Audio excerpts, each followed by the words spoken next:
Si l'âme veut accepter les visions que nous avons traitées hier et en faire cas, elle se met dans l'embarras et se contente de ce qu'il y a de moins important dans ces visions, c'est-à-dire de tout ce qu'elle peut en saisir ou comprendre, soit comme forme, image ou connaissance particulière.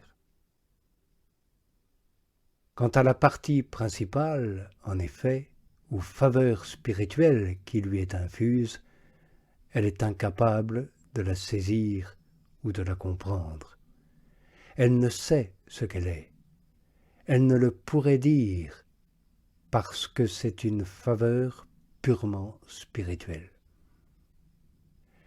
Ce qu'elle parvient seulement à en connaître, nous le répétons, c'est l'accessoire qui s'adapte à sa manière de voir, autrement dit, les formes sensibles. Voilà pourquoi je répète que c'est passivement et sans qu'elle mette en activité son entendement, sans même qu'elle sache s'en servir, que lui sont communiquées ces visions qu'elle ne pourrait ni comprendre ni imaginer par elle-même. L'âme doit donc toujours se détourner de toutes ces visions qui peuvent frapper sa vue ou son ouïe d'une manière distincte, celles qui lui sont communiquées par les sens et ne sont pas un fondement ni une sécurité pour la foi.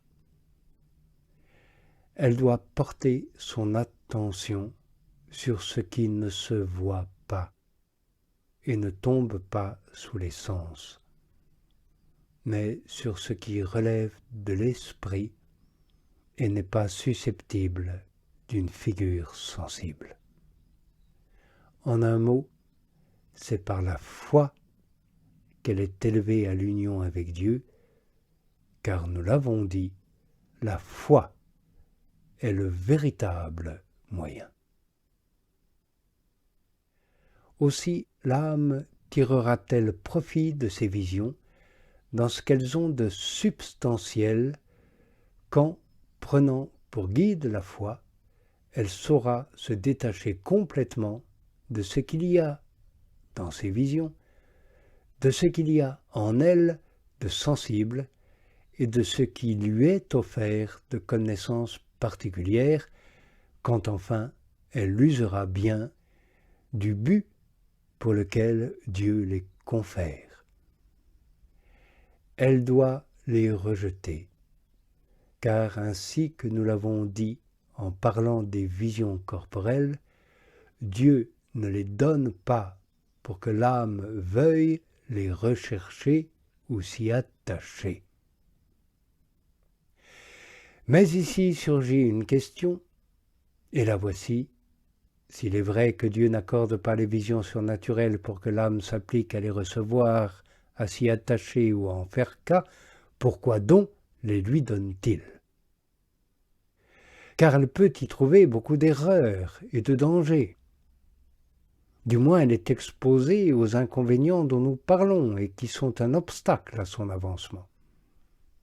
Et surtout, Dieu ne peut-il pas lui donner et communiquer spirituellement et en substance ce qu'il lui communique d'une manière sensible par les visions ou les images sensibles ? Nous allons tâcher de répondre à cette objection car il s'agit d'une question très importante et très nécessaire à mon avis, tant pour les personnes adonnées à la vie spirituelle que pour les conseillers spirituels. On montrera le but ou la fin que Dieu se propose. C'est parce que beaucoup l'ignorent qu'ils ne savent ni se guider eux-mêmes, ni guider les autres vers l'union divine. Ils s'imaginent en effet que, par le fait même que l'on reconnaît que ces visions sont véritables et viennent de Dieu, il faut les admettre et s'y attacher en toute sécurité. Ils ne voient pas que l'âme y trouvera aussi un esprit de propriété, de l'attachement et des embarras comme dans les choses du monde, si elle ne sait pas les rejeter également. Voilà pourquoi il croit bon d'accepter les unes et de rejeter les autres. Ils se mettent, eux et les autres, dans de grandes difficultés et de grands dangers de ne pouvoir discerner les visions vraies des visions fausses. Mais Dieu ne leur impose point ce travail. Il ne leur prescrit pas non plus d'exposer les âmes pures et simples à ce danger et aux difficultés de ce discernement. Ils ont une doctrine plus saine et plus sûre, la foi. C'est par elle qu'ils doivent réaliser des progrès. Pour cela, il est nécessaire de fermer les yeux à tout ce qui vient des sens, ainsi qu'aux connaissances claires d'objets particuliers. Saint Pierre était absolument certain d'avoir eu une vision de la gloire du Seigneur à sa transfiguration, et cependant, après l'avoir racontée dans sa seconde épître, il ne la donne pas comme le principal témoignage de son assurance. Et pour recommander sa foi, il ajoute « Nous avons un témoignage plus sûr que cette vision du Tabor, ce sont les paroles des prophètes auxquelles vous faites bien de vous attacher comme un flambeau qui brille dans un lieu obscur. » Cette comparaison, si nous y réfléchissons bien, renferme la doctrine que nous enseignons. Quand nous disons qu'il faut suivre la lumière de la foi enseignée par les prophètes, comme le flambeau qui brille dans un lieu obscur, nous disons que nous devons nous tenir dans l'obscurité, les yeux fermés à toutes les lumières d'ici-bas, et que, au milieu de cette obscurité, seule la foi, qui elle aussi est obscure, est le flambeau que nous devons suivre.